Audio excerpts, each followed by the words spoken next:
प्यारे बच्चों, स्वागत है आप लोगों का हमारे चैनल एजी एजुकेशन जोन पे। बच्चों, आज हम बात करेंगे आपका कक्षा 12वीं भौतिक विज्ञान के कुछ महत्वपूर्ण दीर्घोत्तरीय प्रश्नों की, जहां से आपके डेरिवेशन वाले महत्वपूर्ण दीर्घोत्तरीय प्रश्न कहिए तभी वही बात होगी, या दीर्घोत्तरीय प्रश्न कहिए वही बात होगी। क्योंकि यहाँ से जो क्वेश्चन आपके डेरिवेशन वाले जो है 5 नंबर के ही बनते हैं, और ये कुछ महत्वपूर्ण प्रश्न हैं जो आपके यूपी बोर्ड एग्जाम 2025 के लिए बहुत ही अच्छे साबित होने वाले हैं। तो आइए देखते हैं उन प्रश्नों को, कौन कौन से वो प्रश्न है। इससे पहले आप लोग चैनल को सब्सक्राइब कर लीजिए, वीडियो को लाइक करिए और वीडियो को ज़्यादा से ज़्यादा अपने दोस्तों के साथ शेयर करिए। अब आइए देखते हैं उन प्रश्नों को। पहला प्रश्न है बायो सेवर्ट का नियम।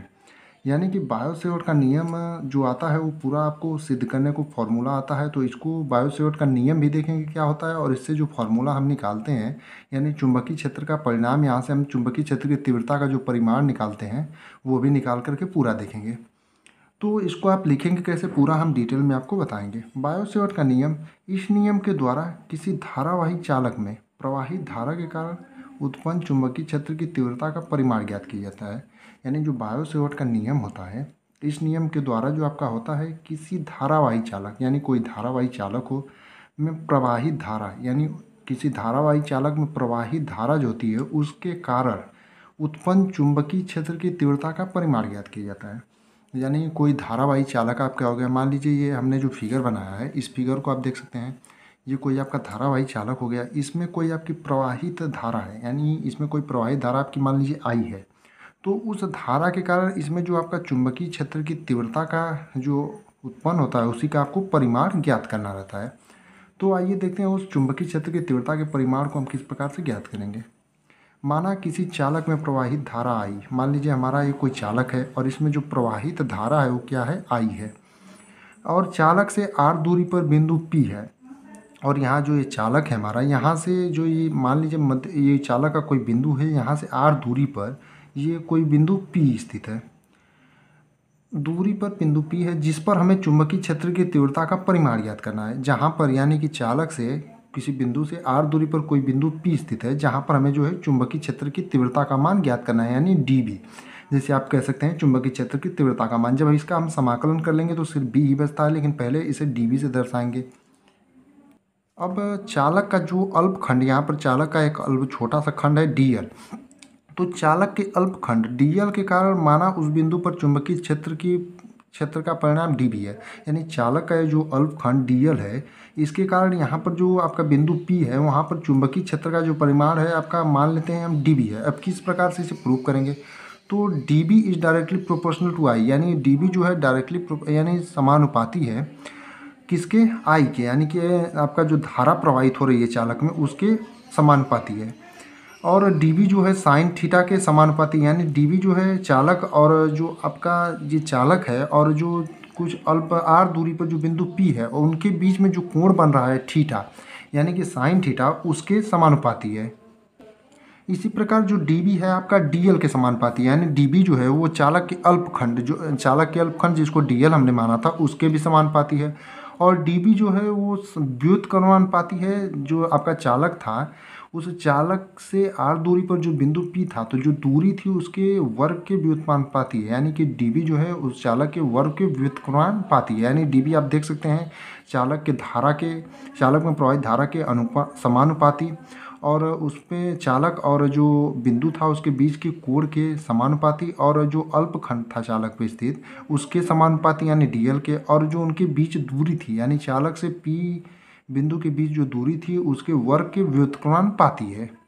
अब इन सब को जो अब हमने देखा था, जैसे ये सब आपके थे, इन सभी को जब हम मिला देंगे यानी कि एक जगह करेंगे तो आपका dB जो हो जाए यानी कि dB जो हो जाएगा डायरेक्टली प्रोपोर्शनल टू I, और dl चालक का अल्पखंड और साइन थीटा बटे में r स्क्वायर। अब इसी प्रकार आगे देखेंगे तो dB बराबर क्या हो जाएगा, बराबर का जब हम चिन्ह लगाएंगे तो यहाँ पर एक नियतांक जोड़ेंगे, यानी बराबर जब समानुपाती का चिन्ह हटता है और जब बराबर का चिन्ह आता है तो कोई ना कोई नियतांक ऐड किया जाता है। तो यहाँ पर म्यू नॉट बटे में 4 पाई जो है आपका नियतांक है, तो ये आपका dB बराबर हो जाएगा म्यू नॉट बटे 4 पाई I dl साइन थीटे बटे में r स्क्वायर। अब दोनों पक्षों का जब समाकलन कर देंगे, यानी कि इधर का भी समाकलन कर देंगे और इधर का भी समाकलन कर देंगे, तो यही आपका जो है विद्युत क्षेत्र की, माफ करिए, जो चुंबकीय क्षेत्र की तीव्रता का परिमाण है, यही आपका आता है। यही आपके जो है बायो-सेवर्ट के नियम के द्वारा जो प्राप्त होता है सूत्र, यही आपका सूत्र प्राप्त होता है। अब यहाँ पर क्या होता है कि आपके 3 से 4 अनुप्रयोग होते हैं। उन अनुप्रयोगों पर इन्हीं सूत्रों का प्रयोग करके जो है अलग अलग सूत्र प्राप्त किए जाते हैं। अगर आप लोगों को अनुप्रयोगों पर भी वीडियो चाहिए तो कमेंट में कमेंट करिएगा ज़रूर कि अनुप्रयोग पर वीडियो बनाने के लिए आप लोग जरूर कमेंट करिएगा। अब यहाँ देखते हैं, जहाँ म्यू नॉट एक नियतांक है, मैंने आपको पहले भी बताया था कि म्यू नॉट क्या है। म्यू नॉट बटे में 4 पाई एक नियतांक है जिसे निर्वात की चुंबकशीलता कहते हैं। यानी म्यू नॉट जो होता है वो निर्वात की चुंबकशीलता होता है। यानी कि म्यू नॉट देखें तो आपका निर्वात की चुंबकशीलता होता है। और म्यू नॉट का सिर्फ आंकिक मान, म्यू नॉट बटे में 4 पाई का नहीं, सिर्फ म्यू नॉट का जो आंकिक मान होता है 4 × 10⁻⁷ होता है। जिस 4 × 10⁻⁷ न्यूटन प्रति एम्पियर स्क्वायर, यानी कि इसका मात्रक जो होता है आपका न्यूटन प्रति एम्पियर स्क्वायर या वेबर प्रति एम्पियर मीटर होता है। जिस प्रकार हमने नीचे लिखा है कि म्यू नॉट का जो मात्रक है आपका क्या है, न्यूटन प्रति एम्पियर स्क्वायर, या इसी को वेबर प्रति एम्पियर मीटर कहिए। यानी कि म्यू नॉट का जो आपका मात्रक क्या होता है, न्यूटन प्रति एम्पियर स्क्वायर या वेबर प्रति एम्पियर मीटर। आपसे कभी कभी 1 नंबर में पूछ लिया जाता है प्रश्न कि म्यू नॉट का मात्रक क्या होता है या म्यू नॉट की विमा क्या होती है। तो म्यू नॉट की विमा देखें यहाँ पर m पर 1 घात, l पर 1 घात और t पे -2 घात और a पे -2 घात, यही आपकी म्यू नॉट की विमा होती है। इसी प्रकार हम जो है आपका बायो-सेवर्ट के नियम के द्वारा जो है सूत्र की स्थापना करते हैं, यानी सूत्र का निगमन करते हैं, यानी कि आपका डेरिवेशन जिसको आप बोलते हैं। और आपका बायो-सेवर्ट का नियम हमने बताया था कि इस नियम के द्वारा जो है किसी धारावाही चालक में प्रवाहित धारा के कारण उत्पन्न चुंबकीय क्षेत्र की तीव्रता का परिमाण ज्ञात किया जाता है। यही आपका बायो-सेवर्ट का नियम होता है। अब आइए अपने दूसरे प्रश्न की ओर चलते हैं। दूसरा हमारा प्रश्न है कि 2 समांतर धारावाही चालकों के बीच कार्यरत बल, यानी 2 समांतर धारावाही चालक, समांतर का मतलब होता है उनके बीच में दूरी जो है हर जगहों पर समान होती है। यानी कि जैसे हमारा 2 लाइन खींची हुई है, इनके बीच में यहाँ पर भी दूरी आप माप पेंगे समान होगा, यहाँ पर भी दूरी समान होगा, यहाँ पर भी समान होगा, उसी को हम समांतर बोलते हैं। तो 2 समांतर धारावाही चालकों के बीच कार्यरत बल का सूत्र ज्ञात करना है। यानी जो समांतर धारावाही ये चालक हैं, इनके बीच जो कार्यरत बल होता है उसका आपको सूत्र का निगमन करना है। तो इसे ज्ञात कैसे करेंगे, आइए इस प्रकार से देखते हैं। इसमें जब 2 धारावाही समांतर चालक परस्पर एक दूसरे के समीप स्थित हैं तो उनके बीच एक चुंबकीय बल कार्य करता है जो दोनों चालकों में प्रवाहित धारा और उनके बीच की दूरी पर निर्भर करता है। यानी कि इसके कहने का मतलब ये है कि जब 2 धारावाही समांतर चालक, यानी जब 2 धारावाही समांतर चालक यानी कि एक दूसरे के समांतर रखे हों, यानी कि जिनके बीच की दूरी हर स्थानों पर समान हो, जब वे स्थित रहते हैं तो होता क्या है इसमें कि उनके बीच एक चुंबकीय बल कार्य करता है। यानी इनके बीच में जो है एक आपका चुंबकीय बल कार्य करता है।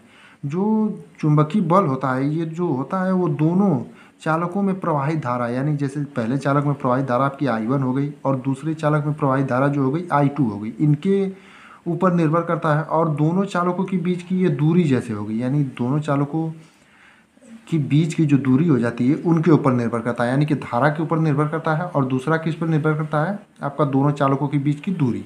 अब आइए देखते हैं कि हम बल का सूत्र ज्ञात कैसे करेंगे। तो मानते हैं पहले चालक में प्रवाहित धारा के कारण उत्पन्न चुंबकीय क्षेत्र, यानी जो पहला चालक है I1, उसमें प्रवाहित धारा के कारण जो उत्पन्न चुंबकीय क्षेत्र है आपका B1 मान लेंगे उसको।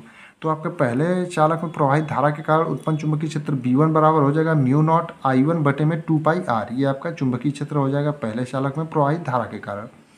अब देखेंगे कि पहले चालक में प्रवाहित धारा के कारण उत्पन्न चुंबकीय क्षेत्र B1 जो होता है, यानी जो आपका B1 हो गया पहले चालक में उत्पन्न चुंबकीय क्षेत्र, प्रवाहित धारा के कारण चुंबकीय क्षेत्र B1 के कारण जो है दूसरे चालक पर कार्यरत बल, यानी इसका जो B1 हो जाएगा उसके कारण जो है इस पर कार्यरत बल किस प्रकार निकालेंगे।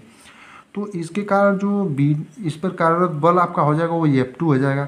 तो F2 बराबर क्या हो जाएगा B1 आपका, यानी कि B1 जो पहले चालक में प्रवाहित धारा का उत्पन्न चुंबकीय क्षेत्र था और इसी चुंबकीय क्षेत्र के कारण हम निकाल रहे हैं दूसरे चालक पर कार्यरत बल। तो F2 बराबर आपका हो जाएगा B1 और इसकी लंबाई जो हो जाएगी चालक की L2 हो जाएगी और इसमें प्रवाहित जो धारा है दूसरे चालक में आपका I2 है और इनके बीच जो कोण बन रहा है वो साइन थीटा मान लेते हैं, यानी थीटा है उसे साइन थीटा करते हैं।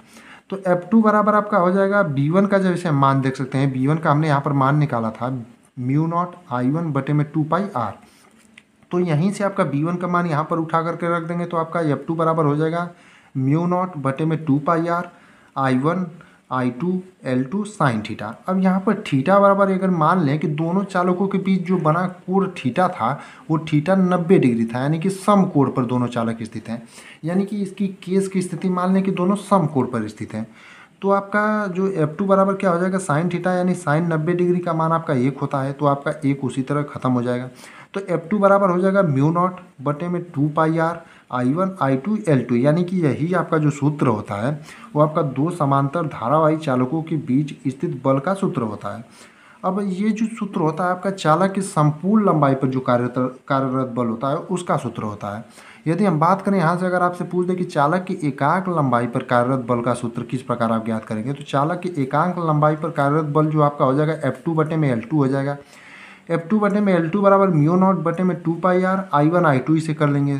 तो यहाँ पर आप अगर मान लें F2 बटे में L2 जो है उसके बराबर यफ मान लेते हैं, F2 बटे में L2 जो है उसके बराबर यफ मान लेते हैं, तो यफ बराबर आपका क्या हो जाएगा, यहाँ से देखेंगे तो म्यू नॉट I1 I2 बटे में 2 पाई आर, यानी कि चालक की एकांक लंबाई पर अगर कार्यरत बल का सूत्र आपसे पूछे तो आप F2 बटे में L2 करेंगे, उसके बराबर आपका जो सूत्र आया था वो रख देंगे, और F2 बटे में जो आपका L2 है उसके बराबर यफ मान लेंगे, और यफ बराबर आपका अपना सूत्र रख देंगे। अब कुछ नोट पॉइंट इसमें है जिसको आपको ध्यान से देखना है, यानी इसमें नोट पॉइंट जो है उस पर आपको गौर करना है। अब नोट पॉइंट क्या है, जब समांतर चालकों में धारा एक दिशा में बहती है तो उनके बीच आकर्षण बल, और धारा विपरीत दिशा में बहती है तो उनके बीच प्रतिकर्षण बल कार्य करता है। यानी जब समांतर चालक जो होते हैं उनके चालकों में जब धारा एक ही दिशा में बहती है, यानी कि जो समांतर चालक होते हैं अगर धारा एक दिशा में बहती है तो उनके बीच में जो बल कार्य करता है वो आकर्षण होता है। अगर धारा जो है विपरीत दिशा में बहती है, यानी कि जैसे अगर बात करें कि ये दो समांतर धारावाही चालक स्थित हैं, यानी कि अगर ये दोनों समांतर धारावाही चालक स्थित हैं, अगर मान लीजिए एक में धारा की दिशा ये है I1 की और इसमें भी I2 की दिशा जो है ऊपर की है, यानी दोनों में जो दिशा सेम है, तो इनके बीच में कौन सा बल कार्य करेगा, आकर्षण बल कार्य करेगा। अगर इसमें मान लीजिए धारा की दिशा ऊपर की है I1 में, और I2 में जो आपकी है धारा की दिशा नीचे की है, यानी कि अगर दोनों में जो धारा की दिशा है वो विपरीत हो जाए जब, तो इसमें कौन सा बल कार्य करता है, आपका प्रतिकर्षण बल कार्य करता है।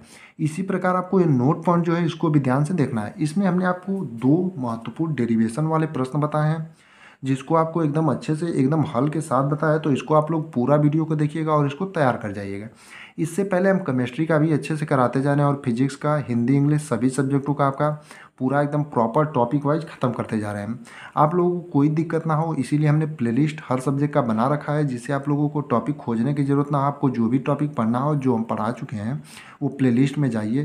जैसे इससे पहले हमने केमिस्ट्री का जो है डाई एथिल ईथल बनाने की जो आपके 5 नंबर के प्रश्न पूछे जाते हैं उनकी प्रयोगशाला विधि के बारे में बताया है, और आपका फिनाल और एल्कोहल और ईथर के जो चैप्टर है उससे 4 अभिक्रिया पूछी जाती है, जैसे विलियमसन संश्लेषण हुआ, राइमर टिमन हुआ, उसके बारे में प्रश्न कल के दिनों में बनाया था। और आपके जो उपसंयोजक यौगिकों के IPSC नाम होते हैं उनका भी क्वेश्चन हमने बता दिया है। आपके व्हीट स्टोन सेतु के क्वेश्चन जहाँ से 5 नंबर के पूछते हैं उसका वीडियो बना रखा है। और आपके जैसे एक और महत्वपूर्ण टॉपिक ट्रांसफार्मर और डायनेमो, इनका भी हमने प्लेलिस्ट बना रखा है, और कुछ महत्वपूर्ण नियमों डेफिनेशन सबका हमने पहले से ही प्लेलिस्ट बना रखा है। तो आप लोग उन प्लेलिस्टों को जा करके अपने दोस्तों के साथ भी शेयर करें और ख़ुद भी उन प्लेलिस्टों की सहायता से अपने यूपी बोर्ड एग्ज़ाम 2025 की तैयारी अच्छे से करें।